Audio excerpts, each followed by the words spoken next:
ప్రభునందు ప్రియమైన వాళ్ళారా, ఆయనలో జీవముండెను అనే సత్యాన్ని మనం ఎరిగి ఉన్నాము. అందువలన యోహాను సువార్త 5:26 చూసినప్పుడు తండ్రి ఎలాగూ తనంతట తాను జీవము గలవాడై ఉన్నాడు. తండ్రి జీవదాత, జీవము కలిగి ఉన్నాడు, ఆది సంభూతుడు ఆయన ఆ దేవుడు. అలాగే కుమారుడు కూడా తనంతట తానే జీవము కలిగి ఉండుటకు కుమారునికి అధికారము అనుగ్రహించి ఉన్నాడు. As the father hath life in him, so hath he given to the son to have life in himself. అందువలన ఆ యొక్క అధికారము కలిగిన వాడై, ఆ జీవము కలవాడై, లాజరు బయటికి రా అని పిలవగానే లాజరు కట్లు కట్టుకొని ఆ సమాధి ఎంతో లోతు, ఆ లోతు నుండి కట్లు కట్టుకున్నవాడు పైకి లేచి వచ్చాడు. ఈ కట్లు ఇంకా కట్టబడే ఉన్నాయి. కట్టబడిన కట్లతో పైకి వచ్చినప్పుడు ఆయన కట్లను విప్పి పోనీయుడి అన్నాడు ప్రభు. అనగా నడవనివ్వండి. విమోచించి ఉన్నాడు, కట్లను తెంపి ఉన్నాడు. ఆ యొక్క మృతుల గోతి నుండి బయటికి రప్పించి ఉన్నాడు.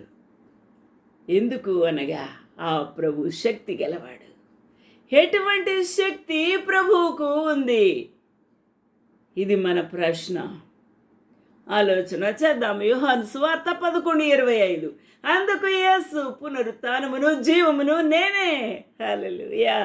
పునరుత్థానము అనగా చచ్చిన ఈ యొక్క సమాధి నుండి తిరిగి లేచుట, అనగా జీవము కలిగిన వాడుగా తిరిగి లేచుట. పునరుత్థానము. హల్లెలూయా. పునరుత్థానమును జీవమును నేనే. నాయందు విశ్వాసముంచువాడు చనిపోయినను బ్రతుకును. నాయందు విశ్వాసముంచువాడు చనిపోయినను బ్రతుకును. పాపుల చేతను అపరాధముల చేతను చచ్చిన వాడు అయినను పాపములు ఒప్పుకున్న తర్వాత, పశ్చాత్తాపడిన తర్వాత వాడు చనిపోయినా సరే బ్రతుకును. బ్రతికి నాయందు జీవించుచూ ఉన్నవాడు, బ్రతికి నాయందు విశ్వాసముంచువాడు చనిపోయినను బ్రతుకును. అంటే యేసుక్రీస్తు ప్రభువును అంగీకరించినప్పుడు పాపుల చేతన అపరాధముల చేతన చచ్చిన నీ ఆత్మ బ్రతుకుతూ ఉంది, జీవించుచూ ఉంది. ఎప్పుడైతే తిరిగి బ్రతికిందో, తిరిగి జీవము కలిగి ఉన్నదో ఈ ఆత్మ, ఇక ఎన్నటికీ ఆ రెండవ మరణమును చూడదు. అందువలన ఒక జన్మకు రెండు చావులు, ఇరు జన్మలకొక్క మరణమే. ఒక జన్మకు రెండు చావులు, ఇరు జన్మలకొక్క మరణమే. ఈ సత్యాన్ని నువ్వు గ్రహించాలి. ఒక్కసారి నువ్వు అమ్మ గర్భంలోంచి జన్మించిన తర్వాత నీవు మరొక్కసారి జన్మించాలి ఆత్మలో. అనగా పాపముల చేత అపరాధముల చేతన చచ్చిన నువ్వు ఒప్పుకొని విడిచిపెట్టి ప్రభువుని అంగీకరించవలసిన వాడవు, దానువు అయి ఉన్నావు. ఎప్పుడైతే ప్రభుని అంగీకరిస్తావో అప్పుడు నీకేం కలుగుతుంది? నిత్య జీవము దొరుకుతుంది. హల్లెలూయా. దేవునికి మహిమ కలుగును గాక. నీకు నిత్య జీవము. హల్లెలూయా. ఈ నిత్య జీవము ద్వారా, ఈ నిత్య జీవం ద్వారా నీకేం కలుగుతుంది?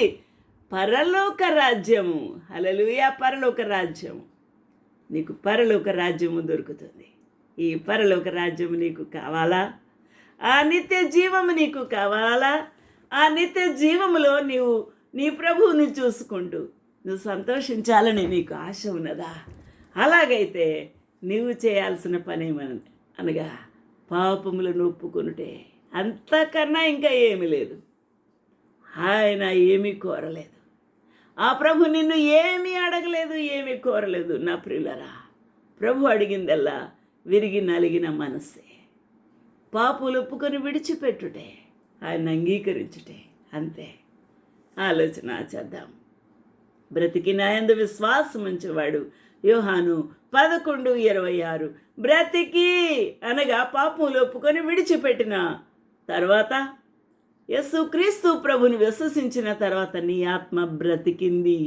బ్రతికి నాయందు విశ్వాసం ఉంచువాడు అనగా యేసుక్రీస్తు ప్రభుని విశ్వసించి ఆయన వెంబడించుచూ ఉన్నవాడు ఎన్నటికీ చనిపోడు. ఇక ఈ ఆత్మ ఎన్నటెన్నటికీ చనిపోదు.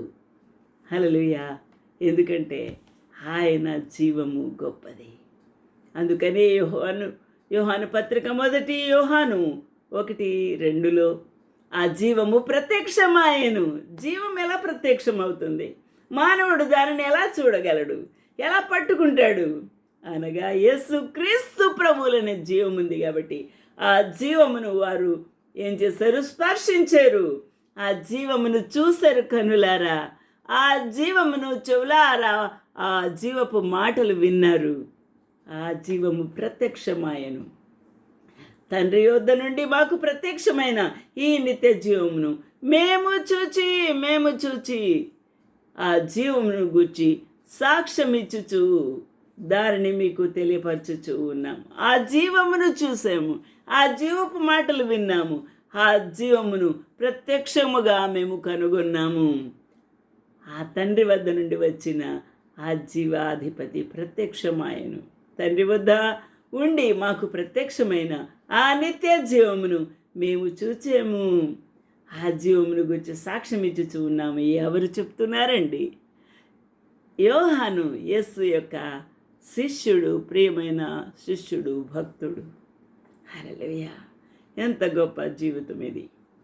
For the life was manifested and was have seen it and bear witness and shew unto him that eternal life which was with the Father and was manifested into us. Hallelujah. దేవునికి మహిమ కలుగును గాక. ఆ జీవము ప్రత్యక్షమాయను, మేము కన్నులారా చూచాము. హల్లెలూయా. దేవునికి మహిమ కలుగును గాక. అట్టి దేవుడు ఈ లోకమునకు దిగి వచ్చినవాడు. ఆ జీవమును మీకు ప్రసాదించడానికి, నాకు ప్రసాదించడానికి, నీ ఆత్మ జీవము కలిగి జీవించడానికి, నా ఆత్మ జీవము కలిగి జీవించడానికి, ఈ జీవము కలిగిన ఈ ఆత్మతో ప్రభు పిలిచినప్పుడు, లేక మన యొక్క జీవిత యాత్ర ముగిసినప్పుడు మనం సంతోషముతో ఆ తండ్రి వద్దకు వెళ్ళుటకే ఆయన ప్రత్యక్షమాయను. హల్లెలూయా. దేవునికి మహిమ కలుగును గాక. ఇంత గొప్ప దేవుడు నీకు ఆ జీవము అనుగ్రహించా ఇష్టపడుతున్నాడు.